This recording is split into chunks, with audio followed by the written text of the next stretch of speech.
The tragedy of Narcissus. The man who fell in love with himself. Deep in the forest, a young man wandered among the trees. His eyes were as clear as water, his hair golden like the sun. Narcissus. His beauty was unmatched, captivating gods and mortals alike. Yet his heart was cold, his gaze indifferent. Many loved him, but he loved no one. He didn't believe in love, nor did he care for the affections of others.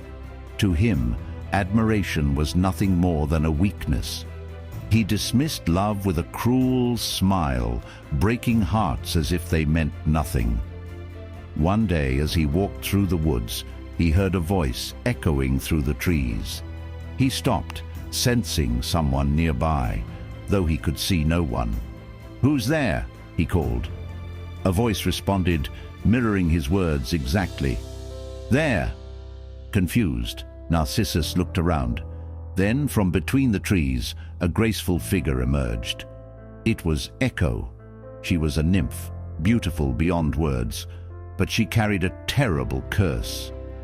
Hera had taken away her voice, allowing her only to repeat the last words spoken to her. And now, as she stood before the most beautiful man she had ever seen, she felt herself falling hopelessly in love. Narcissus was mesmerizing. Echo wanted to speak, to tell him what she felt, but all she could do was repeat his words. Still, her love for him shone in her eyes. When Narcissus saw her, his gaze remained distant, cold. "Leave me alone," he said, dismissing her without a second thought.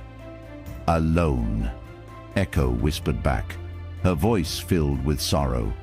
She had only wanted to love him, but he had humiliated her. Devastated, she withdrew into the forest, fading away slowly until nothing remained but her voice, a mere whisper carried by the wind. Echo was not the only one Narcissus had rejected.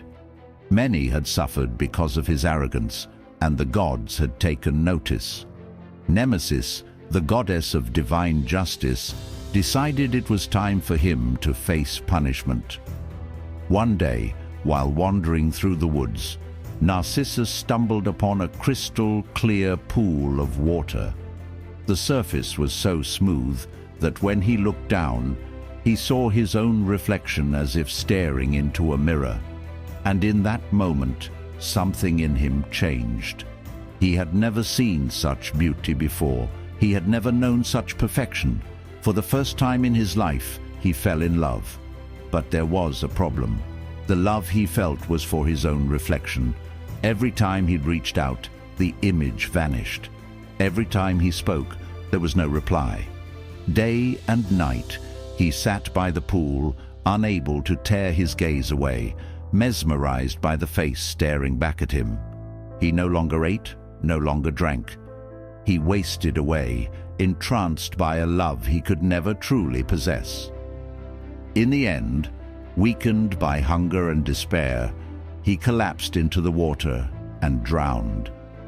From the spot where he perished, a small flower bloomed. Its petals were white and yellow, gently bending toward the water, as if still gazing at its own reflection. The gods named the flower after him, Narcissus. Lost in one's own reflection, the story of Narcissus is not just a myth, it is a warning. He loved no one but himself. He rejected those who adored him, belittled their emotions, and dismissed their pain. In the end, he was cursed to love an illusion, trapped by his own reflection, never to be loved in return. Even today, people who are obsessed with themselves, blind to the feelings of others, and trapped in their own vanity, are called by his name, narcissists. But perhaps this story tells us something more. Are we sometimes too consumed by our own image, too lost in ourselves to see those who truly care for us? Maybe the greatest tragedy is not just loving oneself too much, but being too blind to notice when others love us.